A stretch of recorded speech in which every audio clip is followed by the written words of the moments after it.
total de forma inútil. Enfim, meus livros, eles acabaram furando a bolha dos autores. O que eu ia dizer isso. Nós temos mais de 10 mil autores em cada livraria. O que eu ia te dizer é que você fala coisas muito complicadas de uma maneira muito simples. Assim como Clóvis de Barros, você é um explicador e eu dou muito valor para os explicadores. Eu gosto muito disso porque são acessíveis seus livros, apesar deles serem bem complexos. Isso eu acho que é o melhor elogio que pode se falar para um autor, não é? Exatamente. Você atinge tanto pessoas que querem uma camada um pouco mais elevada e as pessoas que pegam a primeira, segunda, terceira camada e podem ir navegando e descobrindo novos significados. E você sabe de uma coisa? O meu primeiro livro não vendeu, porque ele era o extrato da minha teoria. Eu escrevi mais de 3 mil páginas antes de publicar meu primeiro livro. Ele se tratava de um assunto muito complexo. 3 mil páginas? 3 mil páginas. E nunca foram publicados. Agora vão ser publicados dentro de 2 a 3 meses. Mas na íntegra ou vai ser na íntegra, com toda a sua complexidade. Por exemplo, você falou a palavra "ô louco". Como é que você entrou na memória? Ô louco, meu! Brincadeira! Como é que você entrou na memória, em meio de bilhões de opções, conseguiu desenvolver a expressão "ô louco"? Poderia ser, puxa, incrível. Caramba! Então, você não sabe como entra na memória. Ninguém sabe. O processo é rápido, quase como na velocidade da luz. E nós entramos e escolhemos sem saber o que estamos escolhendo. Você entra, constrói as cadeias de pensamento, isso te torna um ser consciente. Como é que pensante, é aquele papo? A gente escolhe sem ter consciência de que está escolhendo. Você acredita? É o paradoxo. Mas aí, podemos entrar no paradoxo do livre-arbítrio agora ou você quer falar depois sobre isso? Bom, na verdade, o livre-arbítrio, como as pessoas creem... Ele é ilusório? Grande parte, ele não acontece. Porque você só constrói pensamentos dentro da base da sua memória. Certo. Você não constrói pensamentos fora da base da sua memória ou da base da memória dos outros. Então, o livre-arbítrio está circunscrito à tua história. E tem um fenômeno chamado, que eu chamo de RAM, Registro Automático da Memória. Ele é o biógrafo do cérebro. Você pode negar a sua história, pode... Quer um cafezinho, Augusto? Eu gostaria, viu? Você pode negar os seus então. amigos de infância. Sim. Obrigado. Você pode negar os seus amigos de infância, você pode negar o teu passado, pode negar... Quando você fala negar, é negar esquecer, que isso te excluir. Ah, tá. Você exclui. Do convívio e tal. Seus pais, seus amigos, você pode excluir Deus, mas você não pode nunca excluir a tua memória, porque ela define quem você é. Por isso que o registro na memória não depende do livre-arbítrio. Ele é automático e involuntário. Tudo que você mais detesta vai ser registrado de maneira privilegiada. Por isso, a melhor maneira de você construir um inimigo é rejeitá-lo, excluí-lo, odiá-lo, querer se vingar, porque isso gera alto volume emocional e tudo aquilo que tem alto volume é registrado de maneira privilegiada. Quando você odeia alguém ou alguma coisa, aquilo ganha um espaço especial na tua cabeça. Gera uma janela traumática. Maravilhoso isso. Ou seja, só tem a perder, odiar as coisas. Só tem a perder. Por isso, o sentimento de vingança e ódio faz mal ao hospedeiro em destaque. Não aquele que é aquele papo, odeia. Né, que é você esperar que alguém morra, você toma o veneno e espera que outra pessoa morra envenenada, né? Exatamente. Bom, então nós temos que ser humildes, já que a construção de pensamentos é formada de maneira tão complexa, e eu estudei muito isso, e talvez fui um dos raros construtores de conhecimento. Continue estudando. E relacionado à inteligência artificial, computador quântico, tudo isso que vai vir aí? Inclusive relacionado à inteligência artificial. Só que a inteligência artificial não vai ter alguns problemas. Não vai ter? Não vai ter algumas complexidades. Por exemplo, ela nunca vai sentir solidão. Porque a solidão, medo, a dúvida, não depende da lógica, depende da ilógica. Não depende dos parâmetros. Por que eu tenho medo das coisas? Você tem medo porque você desenvolve um pensamento chamado antidialético, anti-algorítmico, que é o pensamento imaginário. Certo. A IA nunca vai ter esse pensamento. Ela produz uma construção de raciocínio, de dados, de maneira surpreendente, mas dentro dos limites da lógica. Ela não vai ter o pensamento antidialético, imaginário, que pauta a solidão, angústia, ansiedade, a dúvida. Ela não vai ter a emocionalidade, que é real e consistente, a intelectualidade é virtual, e ela não vai ter o eu como líder de si mesmo, a consciência de que é um ser humano único e irrepetível. Mas ela pode simular tudo isso e fazer com que as pessoas vivam essa tese, a mente mente. a mente do que você imagina. Que tipo de comparação? Isso Bom, eu queria saber. a biotipo, É? o tamanho Já? do nariz, exatamente. Ah, eu não vou com essa roupa porque Essa roupa- alguém zoou. Ou ele faz uma pergunta, os outros amigos dão risadas subliminares, o bullying subliminar. Ou o contrário, ele faz uma coisa engraçada e aí acham engraçado, ele repete. Por isso que um dos meus projetos é mudar a educação, repaginar a educação, qualificar, valorizar, treinar os professores para ser elogiadores da arte de participar. Um aluno fez uma pergunta, todo mundo tem que aplaudir. Aí você cria um clima anti-bullying, um clima, inclusive, anti-transtornos emocionais. Você sai do anonimato, vai para o estrelato, é real, aplausos, vale mais de que 1 milhão de likes.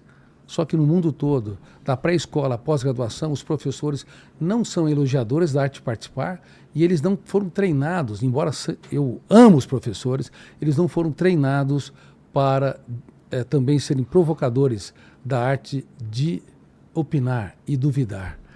Essas duas ferramentas, você provoca o aluno a expressar uma ideia e você elogia a participação, você cria uma espetacularidade onde o aluno, reitero, sai do anonimato, vem para o estrelato, vale mais do que milhares de likes. Ou seja, o ser humano ele ganha protagonismo porque ele não está lá apenas como um espectador passivo, ele está lá porque ele é importante.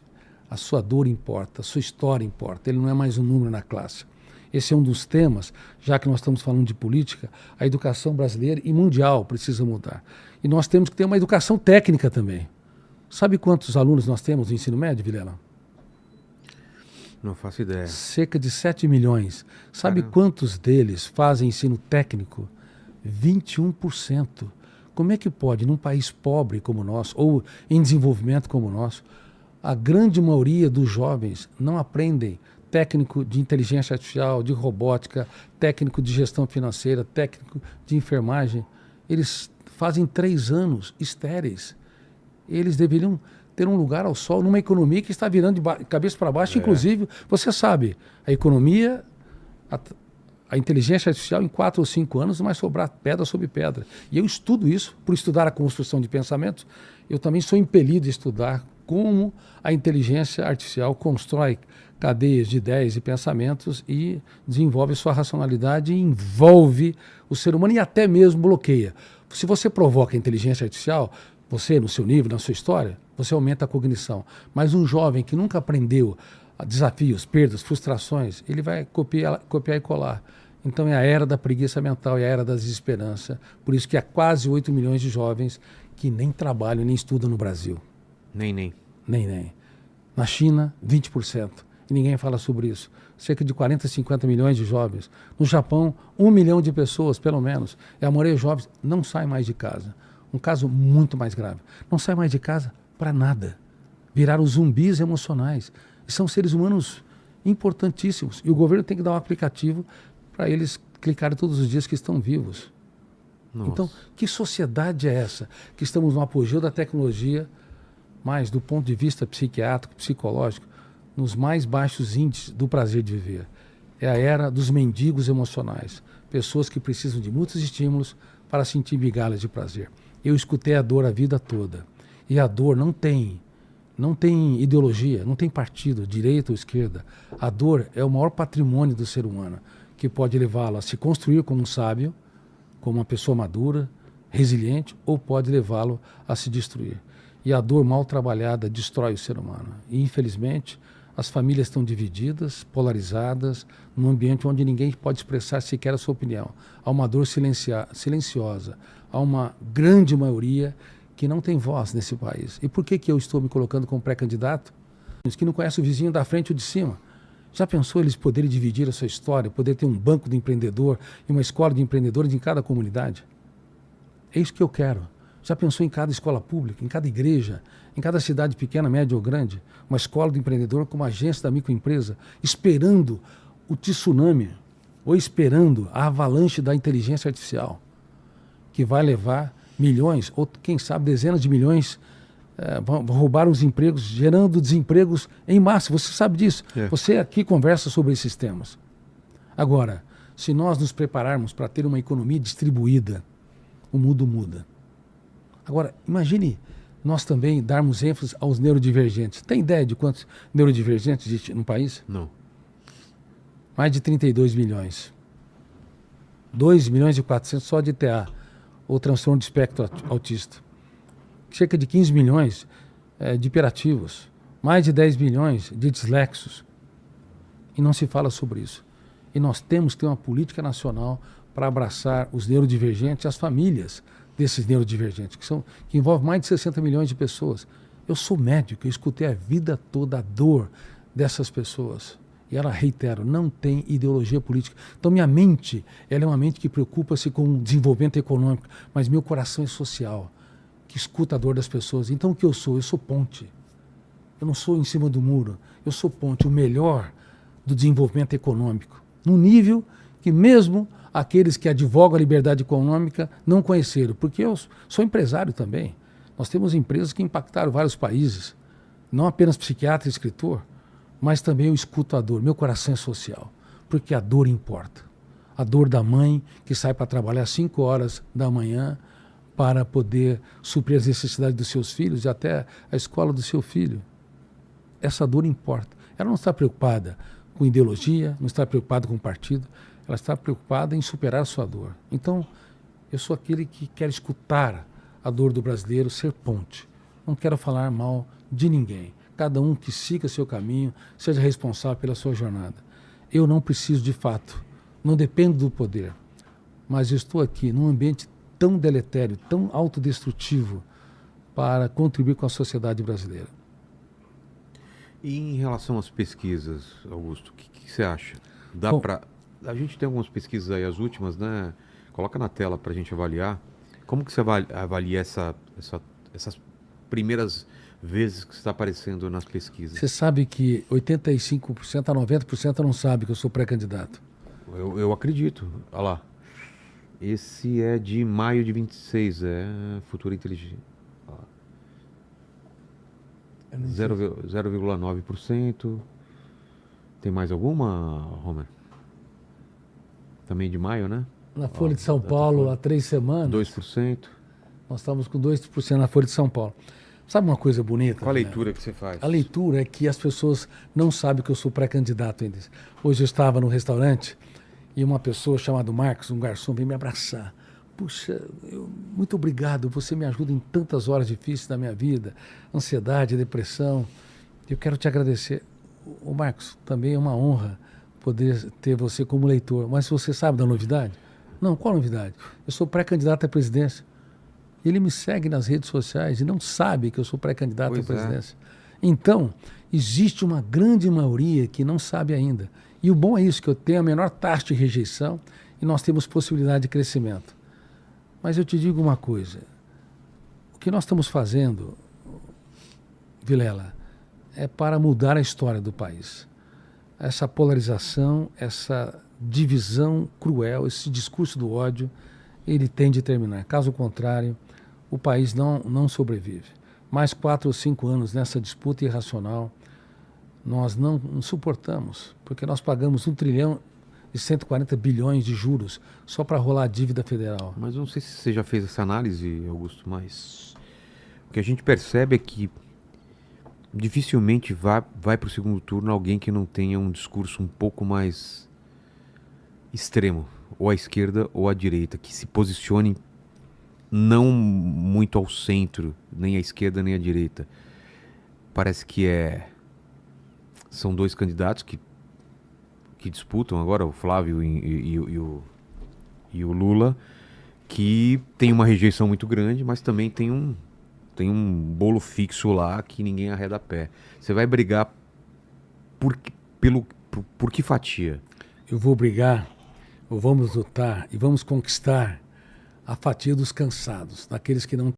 Tem 27 milhões de cooperados, eu sou cooperada há 40 anos. Nós temos que dobrar o número de cooperativas no Brasil e dos cooperados, passando para 50 milhões de pessoas. Se nós abraçarmos o comércio, e as pessoas do comércio têm nos ouvido nas conferências, reitero, empresas não têm 5% a 6% de lucro e pagam 20% de custeio por ano. Milhares de empresas estão quebrando, estão indo à falência. Então, se nós tocarmos o coração, inclusive das pessoas que moram nas comunidades ou favelas, como eu disse, e dos jovens que querem sonhar com um Brasil diferente, um Brasil mais pacífico, um Brasil empreendedor. Bom, eu gostaria, para você ter uma ideia, de também ter 10 mil pessoas fazendo doutorado em inteligência artificial. Nós não vamos ter centenas de bilhões de dólares para ter um Antrópico, um ChatGPT, ou um DeepSeek, ou Cloud, mas nós podemos ter os melhores aviadores, os melhores pilotos da inteligência artificial para ter um doutorado aplicado à biotecnologia, à medicina, a vacinas, aplicado à produção de medicamentos, na agricultura. Isso revoluciona o país. Em relação ao sistema, a gente estava conversando aqui no começo, você tem alguma sugestão, alguma mudança em sistema de governo, em forma de as coisas não serem como são, ou simplesmente tem que trabalhar com as regras do jeito que elas estão? Sobre o judiciário que se fala agora, alguma sugestão? Sim, eu tenho sugestões bem claras. Número 1, em relação ao STF. Fim da vitaliciedade. Boa. Não mais ad eterno, mandato eterno, entrando com 40 anos um ministro e saindo com 75. Isso não pode, tem que haver renovação. O que eu proporia, e tenho sido uma voz dos projetos, tem sido uma voz, inclusive, na mudança do STF. E ninguém fala sobre isso. 8 anos. Mandato de 8 anos. Já é bastante, né? Já é bastante. Depois retornam para nunca mais voltar. 2 terços de magistrados de carreira. 2 ou 3 no Ministério Público e um advogado. Não mais escolhidos pelo presidente, mas escolhidos por quem? Pelas próprias classes. Dos magistrados, do Ministério Público e da OAB. Assim, nós teremos ministros escolhidos, não pelo presidente mais, e, consequentemente, um STF com menos cor política e com mais cor da justiça, voltado para a Constituição. E os próximos 2 ministros não teriam que ser homens. A doutora Carmen Lúcia vai sair, provavelmente vai entrar mais um ministro. E a justiça, qual que é que estátua que protagoniza a justiça? É homem ou mulher? É uma mulher, né? Uma mulher. Uma mulher vendada. Mas lá só tem praticamente homens. Vai ser homens depois que ela sair. Os próximos 2 seriam ministras. De maneira muito clara. E também acabar com um monte de penduricário que tem, né? E ministros acabar com, enxugar a máquina. Inclusive, entender que nós somos uma grande aeronave. Brasil, uma grande aeronave. Não tem muito combustível. A dívida é enorme, os juros são astronômicos. Pagamos mais de $1 trilhão, mais de $1 trilhão para rolar a dívida federal. Cada criança nasce devendo R$40 mil. Sabia disso? Não. Seu filho, ele nasceu R$40 mil, pagando 20%. Avisa lá que não vai pagar, não, viu? Já avisa aí. Você sabe de uma coisa, Vilela? É de chorar mesmo, sabe? E às vezes, se não for... E a quantidade de imposto que a gente paga também? E a quantidade de imposto? E Vilela, o dinheiro público é sagrado. Como eu não dependo da política, não dependo do dinheiro da política, eu não vivo da política e não quero fazer uma longa carreira política, quero colocar meu nome dessa vez. E se tiver o privilégio de sentar na cadeira de presidente, eu sou contra a reeleição. E no Brasil, 50%, 60% às vezes, em muitos casos, não fecha a conta. Isso é uma dor inenarrável. Eu não entendo. Sinceramente, os bancos estão ganhando muito dinheiro. Sim, todos devem ganhar dinheiro. Mas esse ganho excessivo de dinheiro dos bancos e um país empobrecendo, isso me dói na alma. O que o Banco Central fez me dói na minha alma. Você fala, o Banco Central fez porque o governo ele precisa ser mais responsável fiscalmente, porque há problemas geopolíticos. Eu entendo isso, mas quantos governos não são irresponsáveis fiscalmente? Os Estados Unidos gastam muito mais do que arrecada. Os Estados Unidos deve 122% do PIB, 39 trilhões. A França, 112% do PIB, mais do que nós, 80%. Há muitos países, inclusive em desenvolvimento, que também gastam muito mais do que arrecada. Por que nós temos que ser um país que asfixia a produção tentando controlar a inflação? Sim, controlar a inflação é importante, mas asfixiar a produção o comércio, a agricultura, a indústria, com esses juros astronômicos. Eu não concordo com isso. Honestamente dizendo, estou falando como empresário agora, como gestor de empresa, eu não concordo com isso. Isso está errado. E virou uma armadilha. Como é que você tira agora 14,75 rapidamente? Você não consegue tirar. A armadilha está pronta. Esse problema é grave. Poderia ser 8% ou 9%. Mudou o presidente do Banco Central, mas continua a mesma política. Continua a mesma coisa. Como faz para mudar isso? Ora, tem que chamar grandes economistas para reunir, para construir um pacto social, um Brasil dos nossos sonhos, o Brasil da soma e não da divisão. Eu tenho na minha mente vários economistas que tenho pensado, estudado e até conversado, entendeu? Pode citar algum? Posso citar, por exemplo, eu gosto de vários economistas. Eu gosto, por exemplo, do Ilan Goldfan, que já foi ex-presidente do Banco Central, é uma pessoa muito inteligente, o Mansueto Almeida, gosto do Marcos Lisboa, tem o Ricardo Amorim, um excelente economista também, ele é influencer, Fernando Urit, sim. Cláudio. Participa sempre aqui do nosso programa. Muito inteligente. Sim, inteligente. O Musa, entendeu? Não sei se você conhece também, Bruno Musa. Sim. Tem a Thaís Herédia, a Rita Mundim. Eu vejo vários economistas e nós temos mentes brilhantes. O que nós temos que fazer? É fazer uma política de Estado e não uma política de partido. Tem que ser uma política para os nossos filhos, para o seu filho, para os meus filhos, minhas filhas, para os meus netos, para mais de 50 milhões de crianças e adolescentes. E vamos falar de facções criminosas, o perigo do Brasil virar um narco-estado. Agora os Estados Unidos taxaram PCC e CV como facções, como terroristas. O que você tem a dizer sobre isso? Como o Estado chegar onde não está chegando? Bom, pior do que o crime organizado é um Estado desorganizado. Isso é um problema grave. Porque se você tem um meio de cultura adequado, o crime... E eles estão cada vez mais organizados. Né? Mais organizado. O crime organizado contra o Estado desorganizado. Então nós teríamos que fazer uma composição, uma conexão muito estreita com a Polícia Federal, que eu tenho conversado, com a Polícia Militar e também com a Polícia Civil.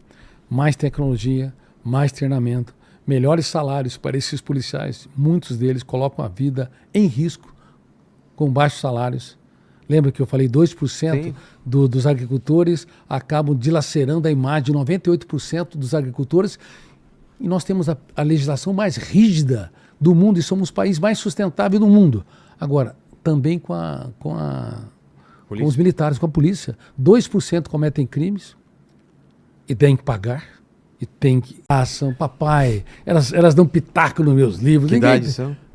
Hoje a Cláudia tem 31, a Carol 32, a Camila tem 37. Caramba. São incríveis. Escadinha. São incríveis. Eu sou apaixonado por elas. Bom, eu tenho um carinho enorme pelas mulheres. Já notou que as mulheres, elas precisam ser abraçadas, empoderadas. Se você sabia que, de acordo com o Fundo Monetário Internacional, quando as mulheres assumem cargos na gestão pública, na gestão privada, elas aumentam de 5% a 20% a produtividade? É mesmo? Então provavelmente sai uma vice-mulher? É um dos meus sonhos, sabe? Ter uma vice-mulher poderosa. Não precisa ser famosa. Como que se costura isso na política? Como que se faz essa escolha? É o partido? É você? Como que sai? O Avante é um partido incrível nesse aspecto. Me deu plena liberdade para colocar meus projetos mais importantes. Eles te procuraram? Você procurou eles? Sabe, eu procurei eles, eu tinha várias opções. Procurei, foi um caso de amor à primeira vista. Quando conversei com o líder, o Luiz Tibé, ele falou, bom, Cury, estamos com você e você tem plena liberdade para ser a voz da pacificação, a voz contra a polarização, a voz que some e não divide. Porque tem de terminar essas brigas intermináveis. Ele até brinca, o Tibé, ele usa o tema, tem que terminar essa brigaiada, entendeu? É o jeito mineiro de dizer, um jeito bem espontâneo. Também, viu? Você queria também, né? Queria, cara. Não vou dizer que seria ruim pro programa, né, Homer? Se tudo ficar muito calmo... Com certeza. Tem menos audiência, mas eu prefiro minha saúde mental do que... Exatamente. Né? Do que ficar esse maniqueísmo, né, de nós contra outros, os outros contra nós e Eu sou perfeito, os outros estão errados. tá tudo errado do outro, eu tô tudo certo Pensa, Vilela, você falou uma coisa importante. Pensa comigo. Uma pessoa que tem uma cirurgia, precisa de transplantar o coração. certo. Aí ele fica na fila muito tempo. 2, 3 meses, o coração está parando. De repente, ele consegue um coração compatível geneticamente, que não vai haver rejeições, pelo menos importante. Tá. Conseguiu o coração.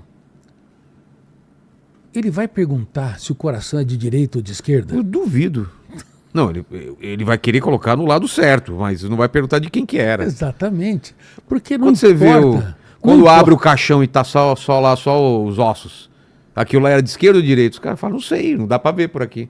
Porque a dor é o fenômeno mais importante. A dor dele, a sobrevivência. É. Por isso existe dezenas de milhões de pessoas sem voz, silenciadas nesse país. Pois é. E que é uma minoria que é... Como é que a gente fica uma minoria bem? que é o quê? Como que a gente que fica é bem? barulhenta, não é isso? Mas eu tô falando desse pessoal que não tem voz, esse pessoal realmente que tá passando necessidade, que você anda na rua e pessoal sem esperança nenhuma. Como é que faz com esse pessoal? Por isso que tem que ser o Brasil dos projetos. Se você visse os projetos que eu já desenhei e que tenho conversado com grandes líderes, você ficaria impressionado. Não, tem muito. Eu nem vou falar aqui, porque meu time do marketing fala, você fala de vários projetos Fala e de as pessoas não guardam. Bom, falei 10 milhões de microempresas. Tá. 10 milhões de microempresas. Falei do projeto de revolucionar a educação para ser tempo integral e o ensino sim, médio sim. com ensino técnico. Olha só. Sobre segurança pública. Segurança pública, né? Unir as 3 polícias, proteger a mulher. Já pensou também 32 milhões de neurodivergentes, abraçá-los. Bom, eu posso falar mais aqui. Encher de câmera. Repaginar, encher de câmeras, ruas, para ter proteção. Inclusive, repaginar as embaixadas brasileiras para que venda o país como centro de tecnologia, supermercado do mundo, para vender a proteína pronta, para vender o café processado e assim por diante. E também, eu poderia falar de muitas outras coisas aqui, mas, sinceramente, como é que abraça esse que não tem voz? Você preocupado com o que importa. A comida na mesa, mais barato, juros mais baratos. Mas já pensou, as pessoas estão com dívidas. E, bom, como eu disse, quase 75% a 78% endividados. Vão pagar juros nesse nível. Não suporta. Então, essa maioria silenciosa tem que ser abraçada de maneira real. Por que ele tem muito dinheiro e ele não vai preso? Pois é. Porque tem, ou pelo menos as penas são atenuadas. Porque tem muito recurso. A corrupção é um câncer no país. Isso afeta completamente o sonho do brasileiro, o dinheiro do brasileiro, os recursos do brasileiro.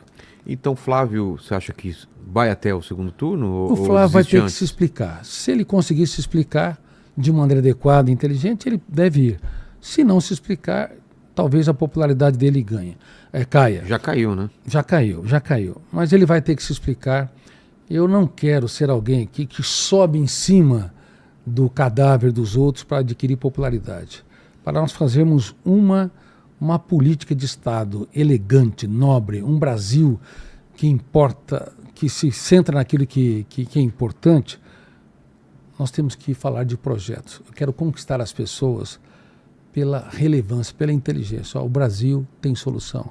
O Brasil pode terminar essa polarização insana. As famílias doentes, separadas, pode agora, pela primeira vez, ter a liberdade de expressar suas ideias, porque vai ter um professor da nação que vai se colocar como empregado da sociedade, contratado pelo voto, com um prazo determinado para ser despedido. Eu não quero me perpetuar no poder. Reitero, o poder infecta a saúde mental. Se não trabalhado, ele piora o ser humano. Então, alguém que tem uma consciência, talvez como raros políticos têm no mundo, porque eu estudo e pesquiso isso. E talvez porque não precise do poder, não dependa do poder, eu mais do que nunca posso chamar líderes de todas as áreas para fazer um Brasil completamente diferente, Vilela. É isso que me move. O Brasil, por causa do seu filho, o Noah, e milhões de crianças e dezenas de milhões de adolescentes, por causa da mulher, por causa do trabalhador, entendeu? Honestamente dizendo, isso não é retórica. Eu não sei até onde eu vou chegar. Eu espero furar essa bolha e estar no segundo turno. Não sei até onde vamos chegar. Mas eu digo uma coisa, nós propomos algo completamente diferente para o país. Por falar em completamente diferente, vamos para alguém que está no seu terceiro mandato, Luiz Inácio Lula da Silva. Por que não escolher ele para continuar? Bom, o Lula já está no seu terceiro mandato. Quer ir para o quarto. E para o quarto mandato. Se eu pudesse orientá-la, falei, Lula, você já... Se você pudesse ter uma conversa de canto com ele, o que você falaria? Sabe o que eu orientaria ele? Você sabe que eu ajudei várias pessoas, inclusive ajudei o Alckmin num momento difícil da vida dele, quando ele perdeu o filho. Ah, tá. Eu tenho amigos de todos os lugares, tá certo? Dos dois lados. Dos dois lados. Tem vários amigos da direita, líderes e mais da direita, e também líderes que estão na esquerda. Eu falei, Lula, a vida é bela e breve como gotas de orvalho, que por instante aparece e logo se dissipa aos primeiros raios solares do tempo. Nós saímos do útero materno sem nada, chorando, dependendo dos outros. Saímos do útero materno para o útero social. E vamos sair do útero social para o útero da terra, sem nada, e dependendo dos outros. E como o mestre dos mestres nos ensinou que uma pessoa grande se faz pequena para tornar os pequenos grandes. Como Jesus, eu fui um dos maiores ateus que pisou nessa terra. Não sei se você sabia disso. Então, nós temos que perceber que a brevidade da vida deveria nos convidar a nos retirar, porque é muito breve. E o tempo emocional hoje passa muito mais rápido que o tempo físico. Pois é. Um mês passa como uma semana, um ano passa como um mês. Não parece que você dormiu e acordou com essa idade? É. Eu tenho levado as pessoas aqui, em mais de 90 países que eu sou publicado. A vida é muito breve, está passando numa velocidade espantosa. Então faça das pequenas coisas um espetáculo aos olhos. Abrace mais, julgue menos. Seja um garimpeiro de ouro, como eu disse. Pergunta onde eu errei e não soube para a sua esposa, para o seu marido. O que eu posso fazer para te tornar mais feliz? Mude a era do apontamento de falhas para a era dos elogios. Elogiar 3 vezes por dia a mais do que criticamos. Aprenda que a mente mente. Ninguém pode nos trair, nos ferir. Tem a pergunta aqui do Correndo para Cachorro. E ele falou o seguinte: eu vi a mudança no ensino da escola pública. Paramos de cantar o hino, paramos de fazer feiras de ciência e fomos perdendo a qualidade de ensino. A escola pública não prepara o aluno para o concurso público ou para uma faculdade pública. Qual o seu plano para mudar essa situação e elevar a qualidade de ensino?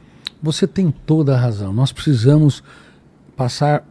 A escola pública tem que passar por uma revolução. E o problema não está nos professores. Os professores têm que ser qualificados, valorizados e com melhores salários. O problema está no sistema educacional que está doente. O problema está em que nós temos um ensino conteudista. Ensinamos matemática, ensinamos física, ensinamos química e outras matérias, mas não ensinamos a pensar criticamente. Não ensinamos a empatia, não ensinamos empreendedorismo, gestão financeira, não ensinamos inteligência artificial, robótica, não preparamos esses alunos para um novo mundo. Em 4 ou 5 anos talvez não sobe pedra sobre pedra e talvez não tenhamos uma segunda oportunidade. Talvez daqui 5 anos tenhamos uma massa de desempregados, milhões e milhões que vão depender do governo, um governo que está devendo demais. Então, se nós já temos o Bolsa Família, o Bolsa Família é um projeto importante. Quem passou pela dor, como eu passei. Meu papai e mamãe moravam, e mais 6 filhos, em 8 num quarto só. Havia muita dificuldade. Se olhar minhas fotos de criança, uma meia era de cada cor. Não tinha nem, outras vezes uma meia num pé, não tinha no outro.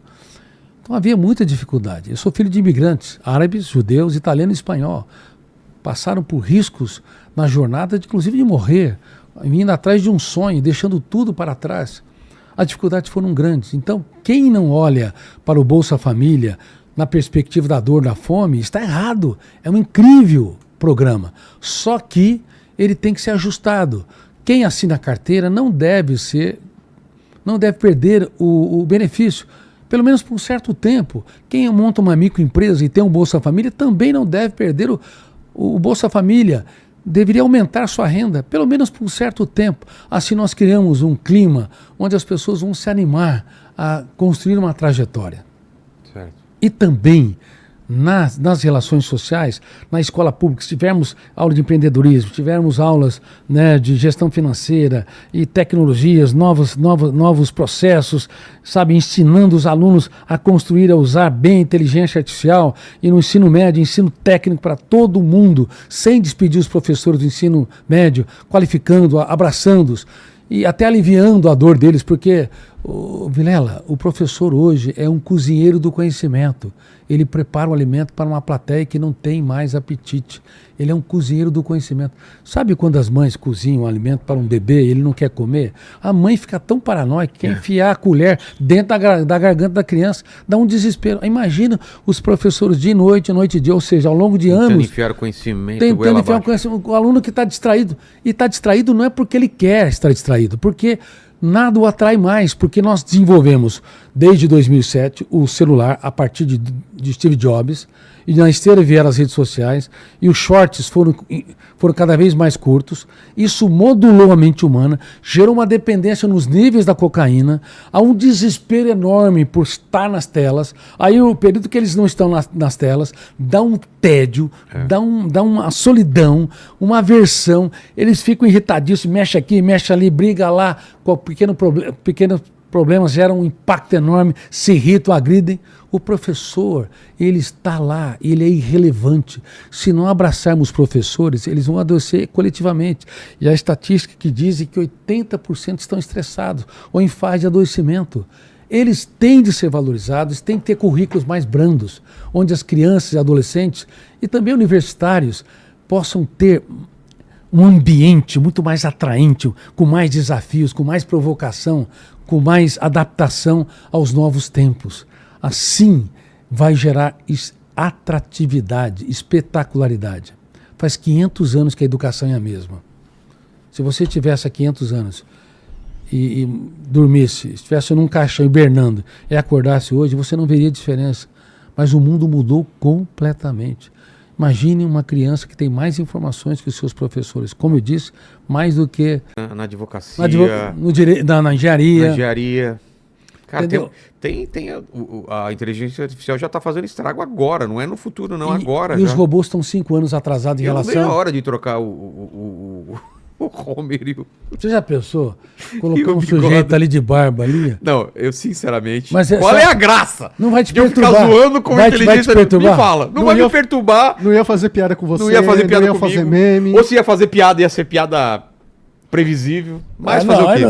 Não é a mesma coisa. Aí vai cair a audiência. Vai cair a audiência. Nunca despeça... Nunca. Esse é uma parte que as pessoas não estão dando valor para isso. Essa mente complexa. Sabe que as pessoas estão dando valor Mente para agora? complexa, não esqueça. Mente complexa.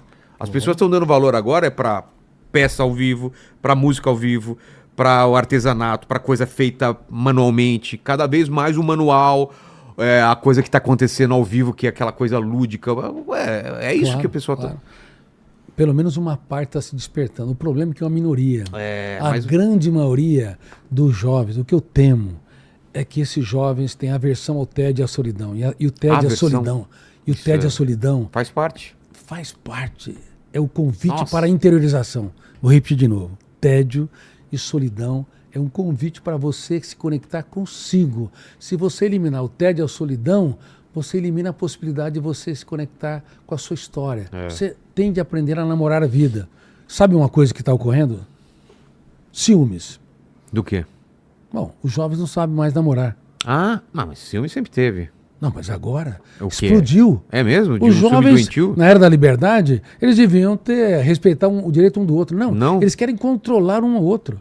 Inclusive, muitos jovens estão tomando Viagra. Estão perdendo a sua sexualidade. Caramba, tão cedo assim? Por quê? Porque Quando você eu entendo o Homer perdeu tomar. o prelúdio. Eu entendo, porque o Homer, você ainda tá naquela de transar quase todo dia? Quase todos os Cara, dias. ele transa quase todo dia. Quantos anos você tem? 36. Não parece, né? O Rodrigo Pena murcho, mas... Mas não é tão comum todos os dias. Não, espera aí. Explica pra ele. É quase todos os dias, ó. Segunda-feira foi quase. Terça-feira foi quase. Quarta-feira também. Cara sério foi desse, quase. escreve vários livros. Você vem com uma piada ruim dessa, Homer. Ela vem debaixo do radar, eu acabei de chamar ele de mente complexa. Você vê agora... É a mente do quase. Eu gosto disso. Eleva e aí você mostra a realidade. Manda aí. Bom, Você ganhou uma consulta psiquiátrica de graça do pré-candidato Se deu à bem, hein? presidência da República do Quantas Brasil. pessoas não queriam isso? Brincadeira à hein? parte, Olha, brincadeira, tá? Eu não sei se eu me emociono ou se é ele que vai se Fã ou emocionar, hater, né? porque- Manda a pergunta aí. Vamos lá. Gustavo Nogueira mandou o seguinte: você tem algum projeto para endurecer penas para criminosos ou para abaixar a maioridade penal? E a experiência também do nosso Bukele?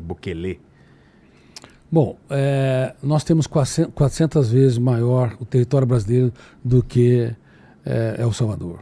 400 vezes. Então, você pode aprender algumas coisas, Mas é outra realidade. mas é outra realidade. Então, o país é um Brasil continental. Você aprende e você adapta e você também trabalha todo esse ecossistema brasileiro.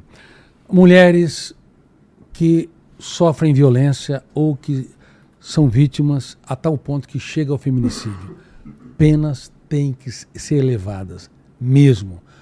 Há 40 anos. E sem atenuante. Abusos sexuais. Sabe com que frequência ocorre no Brasil em maus tratos infantis? A cada 45 segundos. E há uma lei no Congresso tramitando com rapidez, chamada Projeto de Lei Augusto Cury, PL Augusto Cury. Eu não queria que tivesse meu nome, porque, Vilela, eu sempre tive uma vida discreta. Apesar de ser considerado o autor mais lido do Brasil, raramente eu fazia podcast. Sim, verdade. Você deve ter me procurado um bocado de tempo, né? Não vou falar aqui. Não é alguém super poderoso e não é alguém que deveria ser valorizado muito mais do que qualquer ser humano que está lá na ponta, lutando para cuidar dos seus filhos, lutando para ter comida na mesa, lutando para ter uma educação de qualidade e uma saúde de qualidade. Então, por que você deveria votar em mim? Porque eu quero ser a voz de você que está silenciado. Muito obrigado por você participar desta jornada nossa, uma jornada para dentro de nós mesmos, para uma política completamente diferente do que tem sido feito até hoje. Obrigado demais, Augusto Cury. Obrigado a vocês que estiveram aqui com a gente. Redes sociais? Redes sociais, @Augusto Cury. Aí tem uma Todas série de as outros. redes? Exatamente, todas as letras. CURY. Tá rolando aí um E- QR Code e também, que também vai para onde esse QR Esse Code? QR Code é para nossas comunidades. Por favor, se você acredita no Brasil da soma e não da divisão, no Brasil que escuta as pessoas, no Brasil que pacifica e foca naquilo que importa, entre nas nossas comunidades do WhatsApp. Será uma honra tê-lo lá. Você vai ser um líder desse Brasil dos nossos sonhos. Muito obrigado por você existir. Obrigado demais. Um autor desse nível concorrendo à presidência, eu acho que é um bom sinal de que ainda temos pessoas, né, que largam uma carreira de sucesso para tentar ir e ajudar o Brasil É verdade. a melhorar, não é? Com certeza. Este é o 5º programa, talvez, com pré-candidatos. Depois faça essa conta aí e seguimos na conta. Falta Caiado, Sim. Aldo e Lula. E é verdade. Estamos na captura, falando com todos. Sim. Será que Então- alguém vai correr da gente aí? Não vão. Eles falaram que não. Vai ficar feio, É verdade. não é? Todos têm que passar aqui. Obrigado demais, vocês estiveram com a gente até aqui. E é com você, o Romer. Bom, compartilha esse vídeo, né, com toda a sua patotinha, espalha a nossa palavra. Patotinha, cara. É verdade, Quantos né? anos você tem? Viu? Você viu? Parece que você tem 80 anos, cara. Eu tenho, Patotinha. Pois é, cara.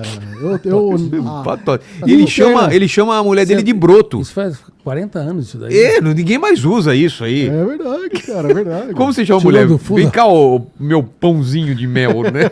Pãozinho de mel é ela que me chama. Ah, tá certo. Um pão, né? Tinha isso, né? Nossa, ele é um pão. Ela é um pão. Ela é um broto, né? Pois é. Com certeza. Então, faz isso que ele tá falando. Se inscreve no canal, dá like. E agora é a hora de você brilhar, Romer. O que o pessoal escreve nos comentários para provar que chegou até o final dessa Pra conversa? provar que chegou ao final desse papo maravilhoso, coloca aí, pica fumo. Pica fumo. Olha o truco, né? Referência ao truco. Pica fumo. Não se confunda. Beijo no cotovelo. Fiquem com Deus. Que bom que vocês vieram. Valeu. Tchau.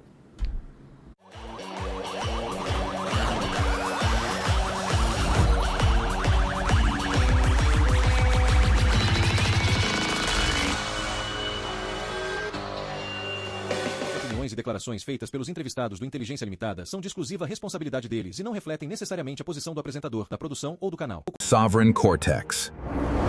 Biohack your mind. Unleash peak performance.